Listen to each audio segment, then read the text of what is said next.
But Mr. Speaker, I say the mandate to impeach is sacred. It's not political. It cannot be used to be a political weapon or try to intimidate or to coerce, Mr. Speaker. That's why this House must follow the law. And we must follow the law from the beginning, Mr. Speaker. Because we have heard here, even from the leader of majority, it has happened before. We had governors who were impeached by the Senate, yet there was no threshold at their county assemblies when they were impeached. That is the governor of Kiambu, Governor Waititu, the governor of Nairobi, Governor Sonko. We have had two cases of governor of Kericho, who is currently sitting. In Meru, we also had almost something similar to that, and this one, Mr. Speaker.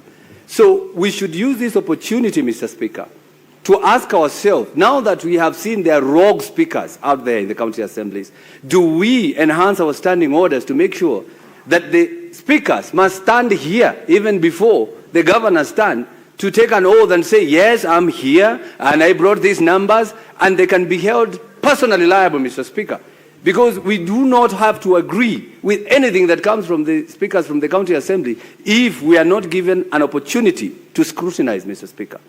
Mr. Speaker, should we also ask that we be having Hansard live footage and coverage when these impeachments are going through? Mr. Speaker, should we be asking for signed confirmations by the MCAs who have impeached someone today here? And I will demonstrate that today, Mr. Speaker, when it comes to voting, by not voting through the processes, to show that I'll be called over there to go sign somewhere to show how I voted. Can't we ask the members of the county assemblies, when the impeachments come, they should sign somewhere, I voted this way, so that, Mr. Speaker, we do not eject governors because someone somewhere played politics, Mr. Speaker.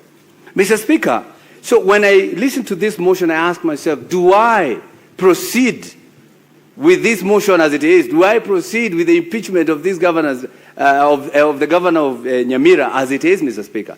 That is a question I'll be answering at the end. But again, Mr. Speaker, we have had some governors are sponsoring their own impeachments so that they can garner sympathy from their people, Mr. Speaker. Sometimes they coerce with the speakers, take no numbers in there so that I can be kicked away home. And I'll say, the Senate saved me, Mr. Speaker. So again, I ask myself, if I send them home, was it the case that the governor of Nyamira probably sponsored it? Because I saw him the other day, saying that we have joined broad-based, trying to coerce this Senate, that, Mr. Speaker, I'm now in the side of the government, so I know when I go to the Senate, I'm going to be sent back home. So I'm asking myself those questions here today, Mr. Speaker. So the best thing is to go full throttle, Mr. Speaker. Let's listen, so that we can also take this opportunity. I have never met the governor of Nyamira. Let me see him today speak here. Let's ask those questions the people or the MCAs are asking, Mr. Speaker. But again, that is something I'm thinking about. I might be persuaded when we are done with the debate on this issue, Mr. Speaker.